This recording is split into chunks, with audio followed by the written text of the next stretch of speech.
Kami mau menyenangkan hati Tuhan dengan memuji memuliakan Tuhan di tempat ini dan dimanapun kami berada. Terima kasih Tuhan atas segala kemurahan Tuhan, kebaikan-Mu. Kami boleh Tuhan kumpulkan pada pagi hari ini di tempat ini untuk kami sama-sama menyukuri segala berkat kasih anugerah Tuhan dalam setiap hidup kami. Terlebih kami renungkan kebaikan Tuhan, kami boleh diselamatkan semuanya karena kasih karunia Tuhan. Bapa dalam surga, terima kasih. Kami percaya kuasa Roh Kudus-Mu bekerja lewat setiap kebenaran firman Tuhan yang kami sama-sama dengar dan kami pelajari pada hari ini, sehingga kami sungguh terberkati, dikuatkan dan bersukacita dan menikmati damai sejahtera dari Tuhan Allah sendiri. Terima kasih Bapa, inilah doa kami. Kami sudah siap memuji, terlebih mendengarkan kebenaran firman Tuhan. Hanya di dalam nama Yesus Kristus kami mengucap syukur. Yang diberkati katakan amin. Baik, silakan Bapak Ibu yang diberkati Tuhan boleh duduk kembali. Salam. Ya, puji Tuhan. Terima kasih kepada Tuhan kita Yesus Kristus yang selalu terus mengasihi kita dan terus melindungi kita dengan sempurna. Walaupun di sana sini ada persoalan-persoalan yang kita hadapi, tantangan ya, dan pergumulan demi pergumulan ya, tapi kita bersyukur dengan kasih karunia Tuhan kita dimampukan, dikuatkan saat ini kita sama-sama boleh beribadah dan memuji muliakan Tuhan. Itu kita harus aminkan karena kebaikan Tuhan dalam setiap hidup kita. Karena kita lihat saat itu saya kasih ada teman-teman kita yang mengalami hal-hal yang seperti tadi saya sebutkan. Mereka tidak bisa kuat dan mereka tidak boleh ibadah karena sakit dan karena sesuatu hal ya mereka tidak bisa beribadah ya. Karena apa? Ya itulah yang selalu terus kita gumuli saat ini, supaya kita orang kudusnya boleh menyampaikan kabar baik, kabar sukacita kepada saudara-saudara kita, supaya kita boleh sama-sama memuji, terlebih boleh belajar dan datang kepada pengetahuan akan kebenaran. Baik, puji Tuhan, kita masuk dalam pemberitaan firman Tuhan pada hari ini. Ya, kita baca kebenaran firman Tuhan dari surat Paulus kepada jemaatnya di Roma 2. Roma 2, boleh kita baca mulai ayat 1 sampai ayat 7 ya. Dikatakan di dalam Lembaga Alkitab Indonesia atau LAI, semuanya adalah kasih karunia. Ya, Efesus 1, Efesus 2 ayat 1 sampai ayat 7. Ya. Efesus 2 ayat 1 sampai ayat 7. Ya, semuanya adalah kasih karunia. Semuanya adalah karena kasih karunia. Nanti untuk judul yang kita pelajari, kasih karunia Allah yang berlimpah-limpah. Baik, kita baca ayat 1. Kamu dahulu sudah mati karena pelanggaran-pelanggaran dan dosa-dosamu. Kamu hidup di dalamnya karena kamu mengikuti jalan dunia ini, karena kamu mentaati penguasa kerajaan angkasa, yaitu roh yang sekarang sedang bekerja di antara orang-orang durhaka. Sebenarnya dahulu kami semua juga terhitung di antara mereka ketika kami hidup di dalam hawa nafsu daging dan menuruti kehendak daging dan pikiran kami yang jahat. Pada dasarnya kami adalah orang-orang yang harus dimurkai sama seperti mereka yang lain. Tetapi Allah yang kaya dengan rahmat oleh karena kasih-Nya yang besar yang dilimpahkannya kepada kita telah menghidupkan kita bersama-sama dengan Kristus, sekalipun kita telah mati oleh kesalahan-kesalahan kita, oleh kasih karunia kamu diselamatkan. Dan di dalam Kristus Yesus Ia telah membangkitkan kita juga dan memberikan tempat bersama-sama dengan Dia di sorga, supaya pada masa yang akan datang Ia menunjukkan kepada kita kekayaan kasih karunia-Nya yang melimpah-limpah sesuai dengan kebaikan-Nya terhadap kita dalam Kristus Yesus. Puji Tuhan. Adapun tema seperti tadi disampaikan, saat ini kita belajar kasih karunia Allah yang melimpah-limpah. Ya, tentu saudara kasih, ya, apa sebenarnya kasih karunia itu? Ya, tentu kita sudah belajar, tapi saya sampaikan bahwa kasih itu yang seharusnya tidak layak untuk kita terima, tidak layak untuk kita terima karena kita di dalam dosa, ya. Karena Allah kita adalah roh atau yang kudus. Karena manusia itu adalah dosa. Jadi itu yang sangat dibenci oleh Allah. Sehingga tidak layak untuk diterima oleh orang-orang berdosa. Tetapi karena kasih karunia Allah diberikan dengan anugerahnya kepada orang yang percaya kepadanya.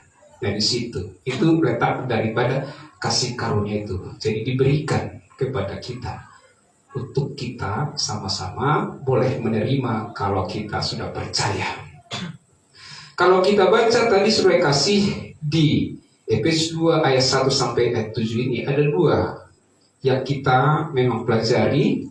Tadi dikatakan di ayat 1 sampai ayat 3 itu, ya, kalau kita lihat di sana bahwa dulunya, ya, itulah potret daripada kehidupan orang-orang berdosa, atau katakan kita dulu sebelum percaya. Itu potretnya di ayat 1 sampai ayat 3 itu.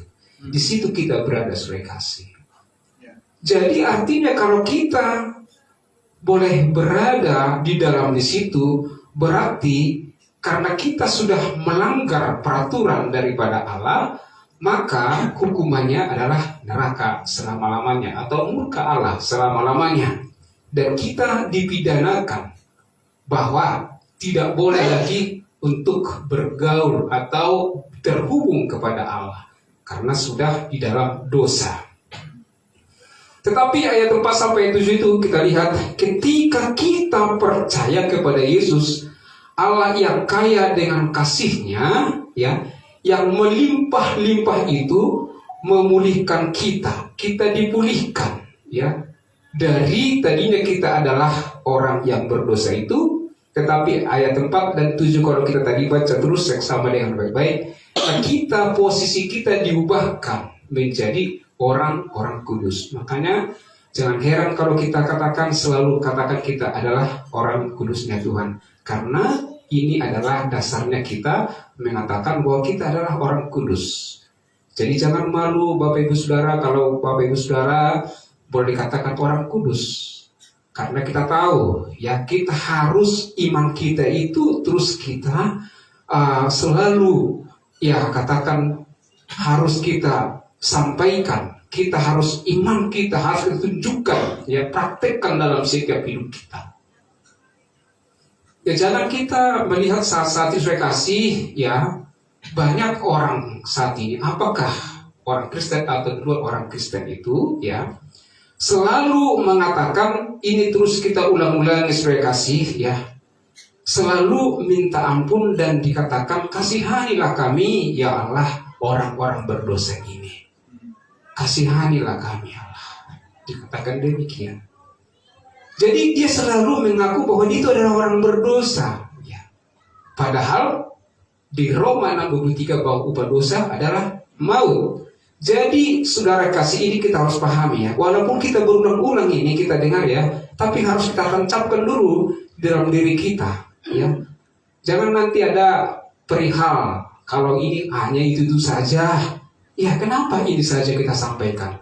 Karena orang percaya pun sebenarnya orang sudah mendengarkan kebenaran itu sepertinya tidak didalami dan tidak diyakini dengan sungguh-sungguh. Akibatnya apa saudara kasih? Jadi jangan heran saudara kasih kalau saat ini saudara kita lihat, ya, itu ada orang Kristen, ya, yang kita lihat sungguh-sungguh, ya, ibadah dan bahkan dia berkorban di dalam gereja, di mana persekutuan-persekutuan luar biasa. Tapi suatu ketika terjadi apa? Ya, bahkan mereka ada kasus, ada masalah, dia jatuh, dia tidak lagi beribadah, bahkan sampai ditimpa utang, bahkan pun sampai dia meninggalkan atau kepercayaannya, sampai dia katakan kepercayaan yang lain. Sehingga orang, wah kenapa demikian, orang baik seperti itu ya? Kenapa? Jadi kita tidak heran lagi, saudara kasih, kalau kita tidak betul-betul mengimani dengan percaya kita bahwa kita itu telah diselamatkan dengan kasih karunia Tuhan. Ini bisa terjadi, saudara kasih, karena dia merasa belum di dalam Kristus. Dia hanya percaya, tetapi dosa-dosanya masih banyak yang belum diampuni. Makanya kita tidak heran seperti terus doa-doa saudara-saudara kita. Selalu minta ampun, ya. Terus minta, bahkan sampai nangis pun berteriak, minta ampun terus dia. Ampunilah aku Tuhan, aku banyak dosa-dosaku Tuhan, yang sengaja, yang bukan sengaja. Saya kemarin salah, saya berantem kepada istri, saya berantem kepada suami, saya berantem kepada anak, dan lain sebagainya. Ampuni aku Tuhan. Dikatakan demikian. Padahal sebenarnya bahwa Kristus telah mati satu kali untuk selamanya, dan untuk kita boleh diampuni segala dosa kita, dan dia pada hari ketiga dia bangkit dan naik ke surga. Jadi jelas sudah Tuhan sampaikan kepada kita, saudara kasih, karena kita orang kudusnya Tuhan selalu proklamirkan. Karena tujuan manusia itu sesungguhnya adalah bahwa nanti dalam hidupnya ketika dia meninggalkan dunia ini, pastikan bahwa kita semua orang kudus sudah sangat-sangat yang pasti bahwa kita adalah pasti dalam surga. Harus itu yang tujuan kita. Karena sering saya katakan kepada teman-teman, ketika ada suatu katakan seperti persekutuan atau ibadah, ya, mereka masih belum mengatakan percaya ya bahwa dia pasti masuk surga. Tetapi ketika dia meninggal, dikatakan tenanglah, saudara kita ini sudah tenang di dalam surga. Ini kan hanya kata-kata saja sebenarnya. Padahal tadi dia belum percaya bahwa dia pasti masuk surga.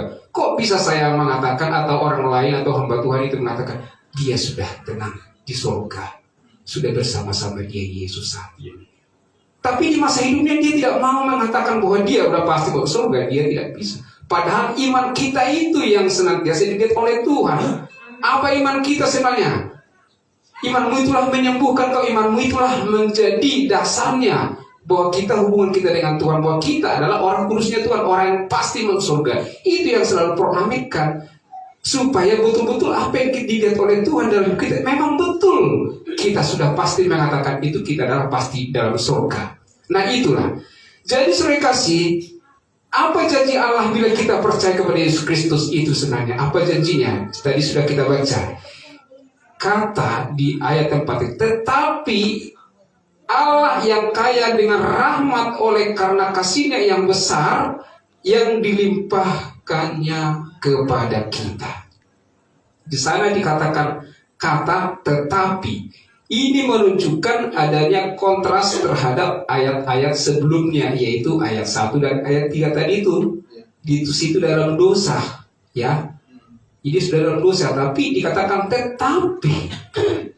Paulus mengatakan ini adalah suatu pengalaman daripada Paulus. Tetapi Allah yang kaya dan rahmat, ya, dan rahmat dikatakan sana oleh karena kasih-Nya yang besar yang dilimpahkannya kepada kita. Ini sebenarnya dilimpahkannya kepada kita. Jadi jelas bila ayat sebelumnya memaparkan kehidupan kita yang berdosa patut dimurkai oleh Allah selama-lamanya karena di dalam dosa. Tetapi jelas tadi dikatakan ketika kita percaya kepada Yesus Kristus, kehidupan kita menjadi seperti yang berubah. Jadi berbahagialah kita kalau kita boleh mengaku ya, saya orang kudus. Jangan malu mengatakan kita orang kudus ya. Jangan sampai nanti kok orang kudus kamu? Ah ya, Pak, puji Tuhan. Nanti kalau kurang jelas nanti kita bisa ini bawa ke gereja, kita boleh sama-sama belajar Saudara kasih ya, siap kita untuk menjelaskannya. Tapi jelas, katakan, pastikan dirimu mengatakan bahwa kau adalah orang kudusnya Tuhan, supaya pada saat-saat nanti pastikan bahwa pasti masuk surga. Itu tujuannya. Nah, Saudara kasih, oleh karena itu ayat 5 dikatakan apalagi Saudara kasih telah menghidupkan kita bersama-sama dengan Kristus, sekalipun kita telah mati oleh kesalahan-kesalahan kita, oleh kasih karunia kamu diselamatkan. Jadi Saudara kasih, jangan heran saudara-saudara kasih saat ini, bahwa kalau dia masih mengaku masih orang berdosa, secara otomatis bahwa rohnya itu memang mati, tapi kedagingannya kelihatannya hidup, tapi sebenarnya udah mati. Itu ngerinya loh. Jadi kalau dia berjalan itu sebenarnya kelihatannya gagah, tetapi sudah mati. Sedih ya kalau kita lihat ini firman Tuhan loh. Kita jangan main-main ini. Mati dia. Kasihan sekali dia mati. Dia pergi ke sana, dia pergi cari dunia, cari katakan nafkah dan lain sebagainya, tapi sebenarnya dia mati. Kenapa? Karena dia sudah dalam dosa. Sangat sederhana sekali Tuhan katakan sebenarnya di situ. Tetapi Saudara kasih, ini tugas kita Saudara kasih. Bagaimana tadi orang mati tadi sudah dijelaskan. Ini penting, ini sangat penting, karena tujuan kita adalah keselamatan kekal selama-lamanya. Gak ada yang lain, gak ada yang kita bicarakan. Masalah harta, masalah katakan kebahagiaan itu sementara di dunia. Saya selalu renungkan hanya sebahagian atau sementara waktu. Suatu waktu kita tidak bisa lagi berbuat apa-apa, katakan sudah meninggal. Nah, apa nasibnya? Neraka atau surga? Berbahagialah dia kalau sudah percaya ketika dia meninggalkan dunia ini, dia sudah pasti mau surga. Nah, itulah orang kudus itu. Jangan sampai katakan nanti orang-orang berdosa. Ya, kenapa? Karena itulah imanmu. Kalau dia selalu mengatakan orang berdosa, tapi kita sudah terus katakan di sini bahwa kita dengan kasih karunia Allah. Jadi kalaupun kita orang percaya, orang kudusnya saat ini menghadapi seperti dikatakan masalah, ya, kemudian pergumulan, apakah ekonomi, apakah anak, apakah suami, apakah istri, pekerjaan dan lain sebagainya, persoalan-persoalan itu sepanjang kita di dunia ini itu selalu ada Saudara kasih, selalu ada. Tetapi ingatlah ya, karena kita sudah belajar dengan firman Tuhan, jangan gara-gara itu saudara malas untuk belajar firman Tuhan, malas beribadah, malas bersekutu. Jangan Saudara kasih. Kita diminta saat ini supaya berdoalah kita kepada Tuhan, supaya kita diberikan kekuatan, sehingga apapun yang terjadi di dalam setiap hidup ini, ingatlah, kekayaan kasih karunia Allah yang berlimpah-limpah itu selalu menyertai kita, orang kudusnya Tuhan, dan juga yang mengikuti live streaming dan juga Facebook sampai. Itu kita harus ingat sebagai kasih. Ingatlah bahwa kita yang mempunyai masalah besar, masalah kecil, pergumulan demi pergumulan, Tuhan Yesus mengatakan, cukuplah kasih karuniaku kuberikan kepadamu. Kita harus nikmati Saudara kasih itu. Ya, terus kita nikmati. Nah, sehingga kita dapat belajar untuk memahami bagaimana dasar pengalaman daripada Rasul kita Paulus dan tujuan hidup daripada Paulus dengan kasih anugerah Allah ini. Ada beberapa hal yang kita pelajari di ayat ini. Kita tahu sebelum menjadi Rasul, Paulus ini adalah salah satu yang sangat membenci, bahkan kita tahu bahkan banyak yang berkorban pembunuhan yang dilakukan oleh Paulus, ya, Saulus ya. Nah, tentu karena pengikut Yesus Kristus, lalu Tuhan memanggil dia di dalam setiap pergumulan atau di dalam setiap kehidupan dia yang membenci orang-orang kudusnya Tuhan. Kalau kita baca itu di kisah para rasul, kita lihat dulu sebentar ya Pak ya. Kita lihat kisah para rasul 9. Kita lihat dulu. Ya. Kisah Para Rasul 9 ayat. Nanti boleh dibaca ayat 1 sampai seterusnya, tapi kita lihat di sini ayat 15 dulu ya. Tetapi firman Tuhan kepadanya. Ya. Tetapi firman Tuhan kepadanya. Ini kepadanya kepada siapa ini? Kepada Ananias, ya. Pergilah, sebab orang ini siapa orang ini adalah Paulus, maksud Tuhan, adalah alat pilihan bagiku, ya, untuk memberitakan namaku. Itu kata Tuhan kita Yesus Kristus kepada bangsa-bangsa lain serta raja-raja dan orang-orang Israel. Kemudian apa lagi?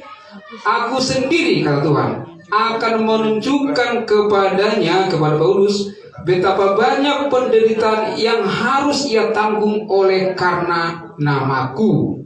Ya. Kemudian ayat 17, apa yang dilakukan Ananias? Lalu pergilah Ananias ke situ, dan masuk ke rumah itu ia menumpangkan tangannya ke atas Saulus, katanya, Saulus saudaraku, Tuhan Yesus yang telah menampakkan diri kepadamu di jalan yang engkau lalui telah menyuruh aku kepadamu supaya engkau dapat melihat lagi dengan penuh dengan Roh Kudus.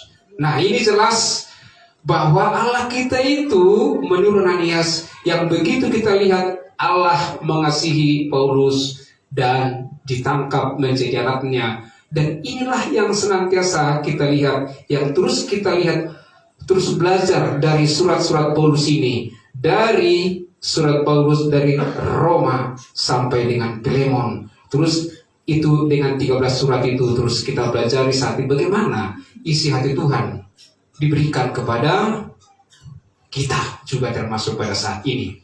Luar biasa ya, sehingga saat ini dipakai Tuhan. Dan kita pun juga kalau ada mengalami penderitaan, kita jangan heran bahwa tetap kasih karunia Allah yang melimpah-limpah itu membuat kita bisa kuat. Seperti yang dikatakan Bapak Gembala kita, dia kuat, dia tidak lagi melakukan hal-hal yang duniawi yang seyogianya harus kita. Memang kalau namanya orang bersalah, iya memang kita harus juga salahkan atau bila penting kita penjarakan dan kita juga dendam dan lain sebagainya. Tapi walaupun ada persoalan-persoalan, Tuhan luar biasa memberikan ya kasih karunia yang berlimpah-limpah itu kepada kita, dimampukan kita itu. Kita tidak bisa lagi melakukan hal-hal secara pola pikir, tapi Allah kita yang bertindak dalam segala sesuatu yang kita lakukan. Itu luar biasanya kasih Allah yang berlimpah-limpah itu. Nah, sehingga dasar daripada hidup daripada Paulus ini adalah anugerahnya adalah karena kasih karunia Allah. Karena kasihnya Allah telah mengutus, karena kasih Allah ya, Allah mengutus Tuhan Yesus Kristus ke dunia ini ya untuk datang dan harus melakukan, dia mati dan rela menderita untuk menghapus segala dosa kita.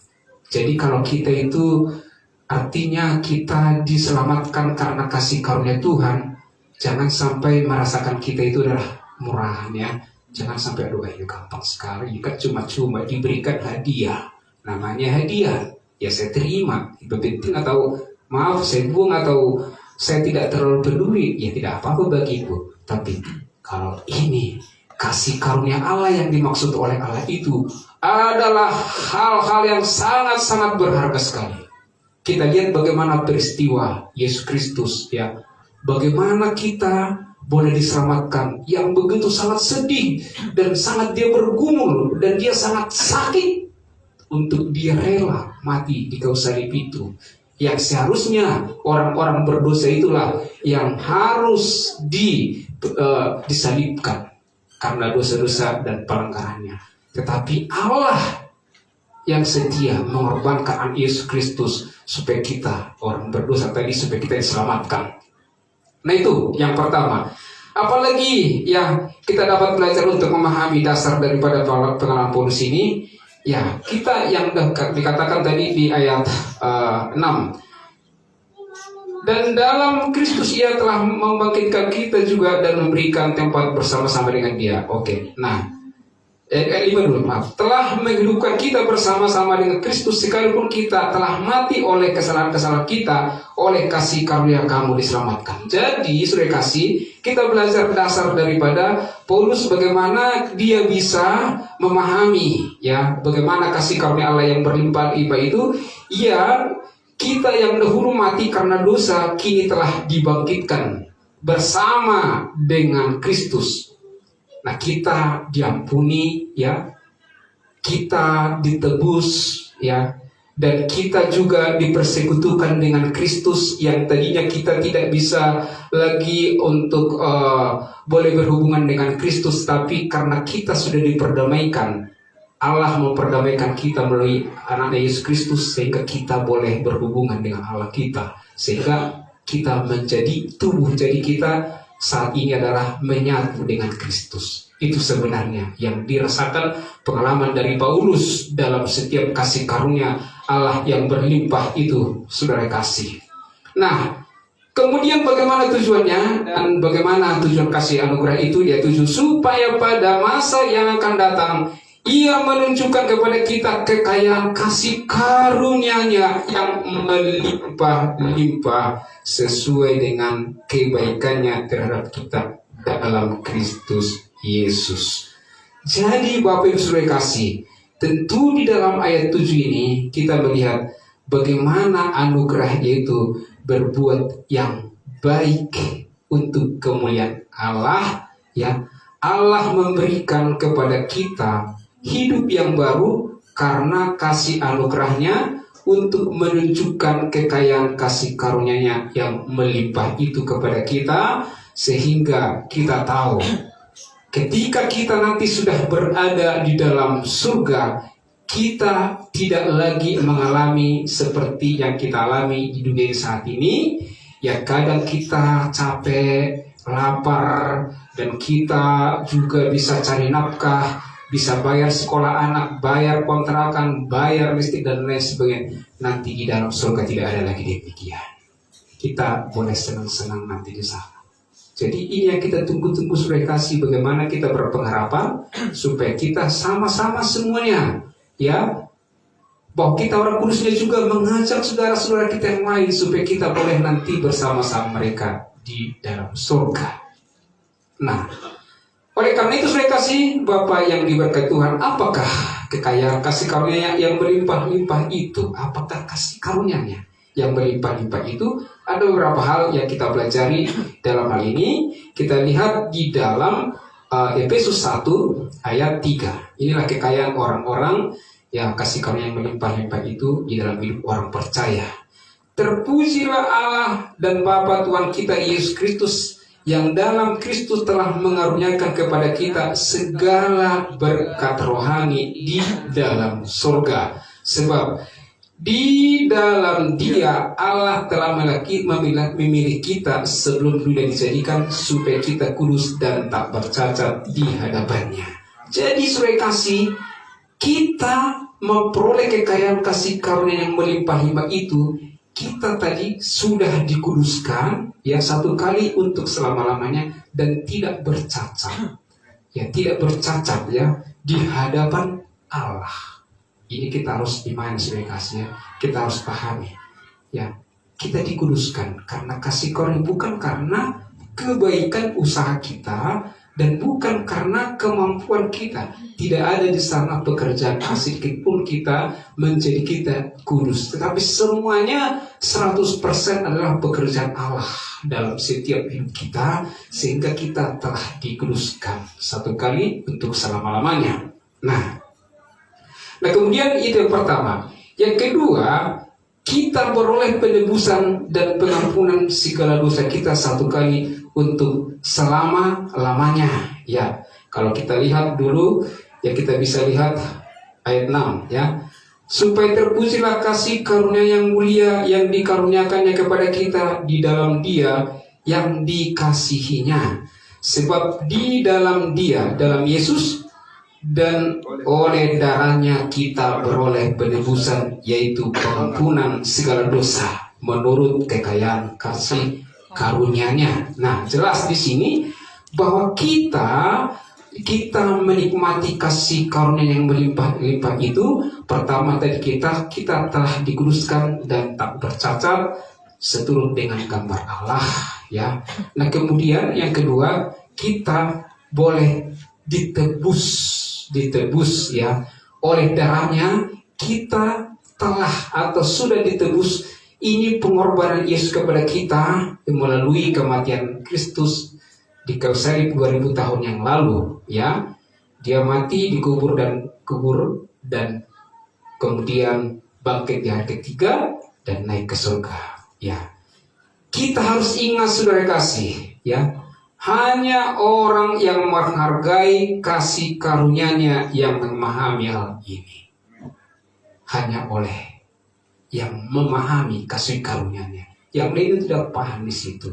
Tidak paham itu bahwa segala dosa-dosanya diampuni. Dan dia tidak mau mengatakan orang kudus. Kalau memang tidak percaya, saudara-saudara kasih, coba tes. Apakah itu adalah jemaat biasa? Apakah itu adalah sebagai gembala sidang?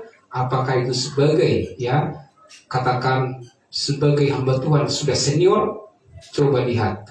Apakah memang dosanya? Apakah dia adalah orang berdosa? Itu sekilas kita lihat, pasti apa jawabannya. Rata-rata mengatakan bahwa kami adalah masih orang berdosa. Tapi dengan rahasia ini kita memahami bahwa kita ditebus oleh darahnya yang kudus itu. Sehingga kita dikuduskan dan disucikan dengan darahnya. Nah, jelas saudara kasih, ada banyak, ya, orang kita lihat saat ini yang tidak memahami karya penebusan yang telah dilakukan oleh Yesus Kristus, yaitu di kayu salib 2000 tahun yang lalu ini, ya. Bahkan ada banyak kita lihat saudara kasih ini yang menghina atau meremehkan karya penebusan Yesus Kristus di kayu salib 2000 tahun yang lalu. Padahal sudah Yesus mengatakan, ya, bahwa kehendaknya supaya semua orang diselamatkan dan memperoleh pengetahuan akan kebenaran. Nah, tapi saudara kasih, ini menunjukkan saudara kasih bahwa begitu banyak yang kita lihat saat ini tidak percaya dengan hal darah Kristus ini untuk menghapus segala dosa manusia ini. Ini kita harus renungkan dengan sungguh-sungguh memang saudara kasih, ya. Tadi sudah kita dengarkan puji-pujian daripada ibu kita. Saatnya kita saat ini memang, ya, pastikan dulu kita sudah selamat, ya, sudah pastikan baru kita memberikan kabar baik ini kepada orang lain. Takutnya kita ditanya, jadi kamu belum berdosa? Ya masih berdosa sih, kan? Ya sama juga dong kalau orang berdosa, kan? Ya, sama juga, kan? Tapi kita harus betul-betul pahami. Itu makanya kita saudara kasih kita belajar, ya. Terus belajar kita saudara kasih saat ini supaya kita bisa memahami kebenaran ini. Nah, jadi jelas saudara kasih bahwa tadi kita sudah ditebus, kita juga sudah diampuni, kita beroleh pengampunan segala dosa kita, yaitu kita harus pahami dulu, saat ini, dan yang akan datang. Kita harus pahami. Kalau banyak orang memahami bahwa dosanya telah diampuni dulu. Kalau sekarang belum. Nah, itu selalu dasar daripada saudara-saudara kita. Karena saya kadang-kadang cerita sama teman-teman saya, baik itu hamba Tuhan dan juga ya jemaat-jemaat biasa. Ya di sini letaknya. Ya dulu saya sudah percaya bahwa semua dosa saya diampuni, tapi sekarang kan kita masih berdosa. Ya, kan? Ini yang kadang-kadang yang saat ini kita secara nalar pikiran kita iya. Tetapi kita sudah belajar, ya, sudah belajar. Tapi jelas firman Tuhan mengatakan bahwa dosa kita yang dulu, sekarang, dan yang akan datang, Tuhan Yesus sudah mengampuninya 2000 tahun yang lalu di kayu salib. Dan sudah selesai pekerjaannya. Dan sudah sempurna dalam Yesus Kristus. Dia sudah menyelesaikan tugasnya di bumi ini. Makanya dia sekarang ada di dalam surga. Dan dia tidak mau lagi untuk disalibkan. Tidak ada lagi itu. Dia sudah Allah kita. Dia tidak lagi di dunia ini atau manusia di dunia ini tidak lagi. tapi sudah 100% Allah di dalam surga. Jadi makanya saudara kasih, jelas kita pahami, berbahagialah kita mengerti, memahami bahwa dosa-dosa kita, orang kudusnya Tuhan yang sudah percaya kepada Dia, bahwa dosa kita yang dulu, sekarang, dan yang akan datang sudah diampuni Yesus Kristus semuanya total. Sehingga kita menjadi orang yang telah diselamatkan.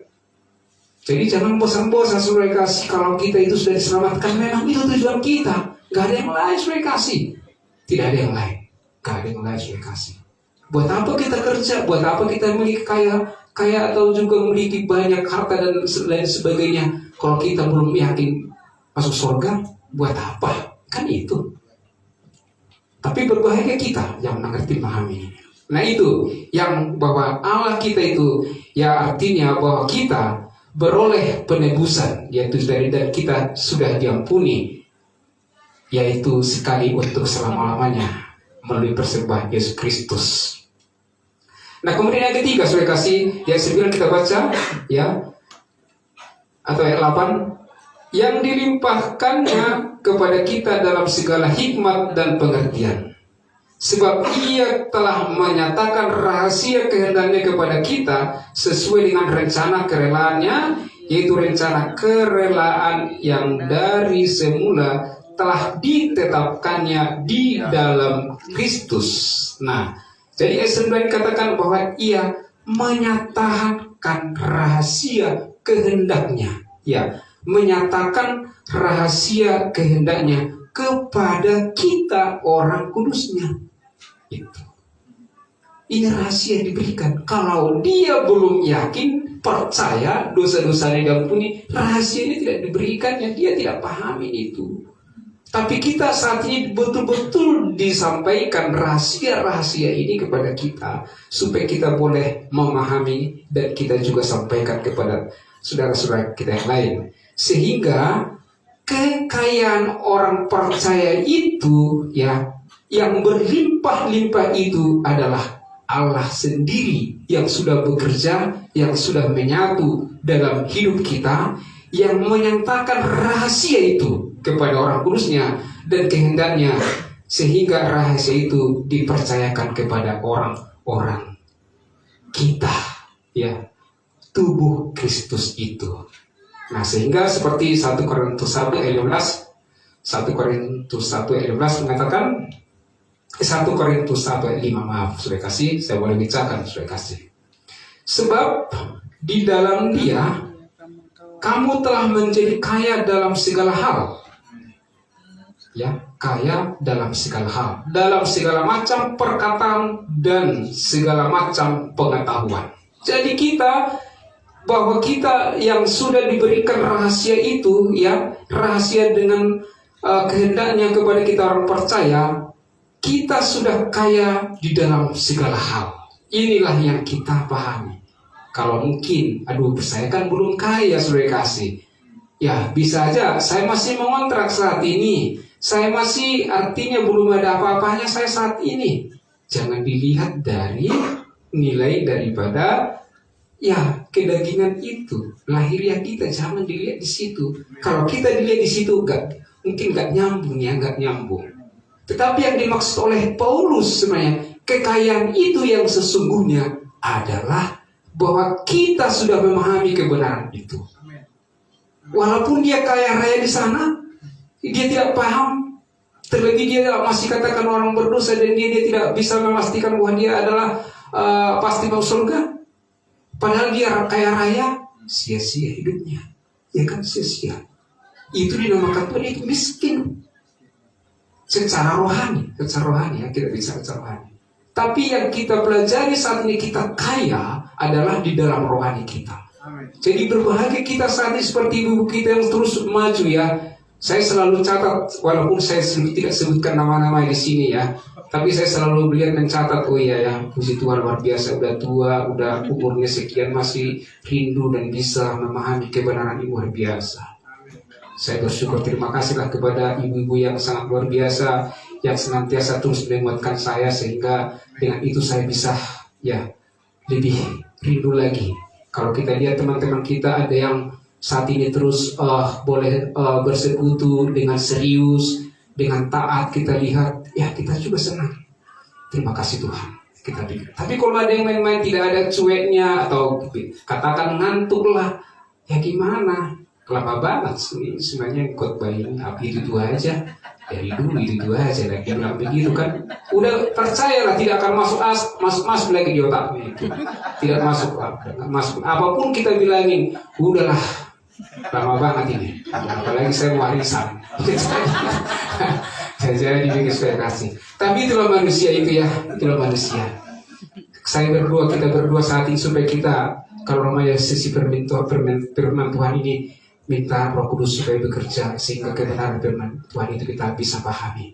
Kalaupun artinya kita tidak bisa banyak mengetahui, tapi kita percaya apa yang telah disampaikan oleh hamba-hambanya yang kita belajar, Roh Kudus memampukan kita sehingga roh kita itu terus menyala dalam diri kita. Ya, tidak lagi roh itu jadi artinya diam, ya malas gitu ya Kak. Coba pengen tidur, ya pengen makan, ya dan lain sebagainya. Aduh, ini Paulus mengatakan tidak seperti ini orang-orang yang kudus itu. Jadi kalaupun ada saat ini kita berdoa supaya kita tidak lagi demikian ke hari-hari akan datang. Itu maksudnya. Nah, yang terakhir saya kasih, ya kalau terakhir ini supaya tenang dulu ya, tenang. Ya, soalnya nanti lama-lama ya katanya. Nah, jadi tadi kita bagaimana supaya apakah kita kekayaan kasih karunia yang melimpah-limpah itu di dalam hidup kita orang percaya, apakah itu? Tadi sudah dikatakan kita kudus dan tak bercacat di hadapannya, dan kita beroleh penebusan dan pengampunan segala dosa kita, dan kemudian tadi dikatakan Allah menyatakan rahasia kehendaknya kepada kita orang percaya. Nah kemudian di ayat 1 Efesus 1 ayat 13 firman Tuhan mengatakan seperti ini. Ya, kita baca. Di dalam Dia kamu juga, karena kamu telah mendengar firman kebenaran, yaitu Injil keselamatanmu. Di dalam Dia kamu juga, ketika kamu percaya, dimateraikan dengan Roh Kudus yang dijanjikannya itu. Itu dulu. Jadi supaya kita memperoleh, kita dikuduskan, kita diampuni, ya kita dinyatakan rahasia ini, percaya dulu. Ya walaupun didengar gitu ya, kalau nggak percaya, saya nggak percaya. Ya nggak bisa lah. Ya nggak bisa, percaya dulu saudara-saudara, percaya nggak ini? Makanya coba kita adaptasi dulu kepada teman-teman. Percaya nggak kamu masuk surga? Oh percaya dong. Masa nggak percaya mau surga? Tapi kamu orang kudus atau orang berdosa? Ya orang berdosa. Gimana orang berdosa nggak masuk surga? Itu kan nggak masuk akal. Coba. Tadi sudah dikatakan percaya, tapi dia orang berdosa. Ketika kita katakan seperti ini, dia ngotot. Wah, jadi kamu orang kudus, hebat banget kamu. Contohnya, kamu berdosa, baca dong ini dong. Nah, jadi lebih senang dia, lebih senang. Ya, kenapa sih kita selalu mengaminkan seperti yang dikatakan firman Tuhan? Kita orang kudus, kita dibenarkan, kita dikuatkan, kita pasti masuk surga. Kenapa sih nggak ini terus kita materikan dalam diri kita gitu ya? Orang kita sudah percaya kok. Percaya nggak dalam diri? Percaya. Kita dikuduskan, kuduskan. Satu kali selamat, percaya. Orang kudus, ya senang kita. Jadi Tuhan juga, wah ini betul-betul taat ini, anakku ini luar biasa. Senang. Kita selalu dituntun diberkati Tuhan. Nah, jadi supaya kita memperoleh keselamatan. Jadi ketika kita percaya, ya, ketika kita percaya, nah Roh Kudus itu ya dimaterikan. Jadi saudara kasih, lihat saudara kasih saudara-saudara kita. Untuk pencurahan Roh Kudus saat ini mereka saudara-saudara kita masih tetap berdoa, bahkan berdoa puasa supaya dicurahkan Roh Kudus itu. Supaya turun Roh Kudus itu kepada mereka. Coba. Itu bisa di Kisah Para Rasul 8 itu bisa mungkin dipercaya mereka, tapi kita sudah belajar program Allah dan dispensasi. Jadi ini makanya kita harus belajar Bapak Ibu, dispensasi itu udah jelas. Kalau lebih mengerti nanti ya boleh hari Jumat ya belajar supaya bisa memahami. Kalau nggak bisa dipahami ini kan Bisa juga ditunjukkan nanti ayat-ayat yang lain. Wah ini katanya kan. Tapi kalau sudah paham sebagai kasih ini, artinya ketika kita sudah percaya, dikatakan ayat 13, ya, bahwa kita percaya Roh Kudus itu dijanjikannya untuk terus ada dalam diri kita setiap saat, sudah menyatu, dimateraikan. Ketika kita percaya Roh Kudus itu sudah ada dalam diri kita. Jadi tidak lagi kita berdoa supaya dicurahkan Roh Kudus kepada kita, dicurahkan kepada gereja, dicurahkan kepada si A, B, C, C, tidak demikian. Tapi sudah otomatis ketika kita percaya sudah dicurahkan. Nah itu. Nah yang terakhir itu sudah kayak di 14 itu dikatakan, dan Roh Kudus itu adalah jaminan bagian kita sampai kita memperoleh seluruhnya, yaitu penebusan yang menjadikan kita milik Allah untuk memuji kemuliaannya. Jadi Bapak Saudara kasih, ketika kita sudah percaya dimateraikan dengan Roh Kudus itu, dijaminkan melalui kuasa Roh Kudusnya itu, kita sudah memperoleh kepastian keselamatan kekal selama-lamanya, dan kita ini adalah menjadi milik Allah selama-lamanya, dan kita nanti pasti ada di dalam surga. Itulah kasih karunia Allah yang berlimpah-limpah itu kepada orang yang percaya, kepada yang mengaku, kepada yang beriman. Sehingga kita selalu saya katakan, berbahagia kita yang memahami kebenaran firman Tuhan ini, sehingga kita semakin Tuhan terus berikan, ya, ada hal yang sangat mendalam lagi kepada kita, sehingga kita boleh dipakai Tuhan menjadi alatnya, dan kita tidak merasa malu lagi bahwa kita itu untuk menyampaikan berita baik seperti kehendaknya, karena tugas kita saat ini supaya semua orang diselamatkan, dan inilah kita orang kudusnya menjadi tugas kita supaya kita menyampaikan kebenaran ini untuk selama-lamanya, sehingga kita percaya semakin banyak orang yang percaya dan orang kudus kita lihat di dalam saat-saat ini untuk mencari hormat kemuliaan bagi Tuhan Yesus Kristus. Demikian kebenaran firman Tuhan yang dapat saya sampaikan kepada kita pada hari ini. Tetap semangat, bersukacita. Tuhan Yesus berkati. Kita masuk dalam doa.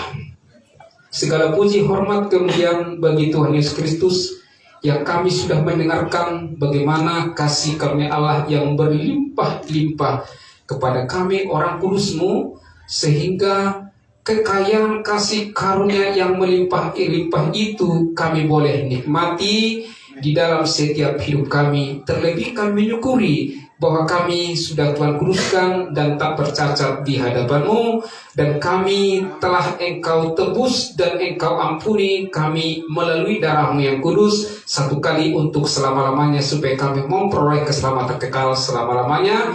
Dan kami selalu merasakan bagaimana penyataan Tuhan dalam setiap rahasia-rahasia yang Engkau berikan kepada kami orang kudus-Mu untuk kami beritakan kepada banyak orang. Dan kami saat ini setiap janji-Mu itu Tuhan, kami percaya di dalamnya bahwa Roh Kudus itu sudah termaterai menjadi garansi selama-lamanya dalam setiap hidup kami, sehingga kami sudah dijamin dengan pasti bahwa kami sudah memperoleh keselamatan kekal selama-lamanya di dalam surga, sehingga kami saat ini berbahagia dan boleh mengabarkan kabar baik sukacita ini kepada banyak orang, supaya banyak orang diselamatkan seturut dengan kehendak-Mu dan memperoleh pengetahuan akan kebenaran.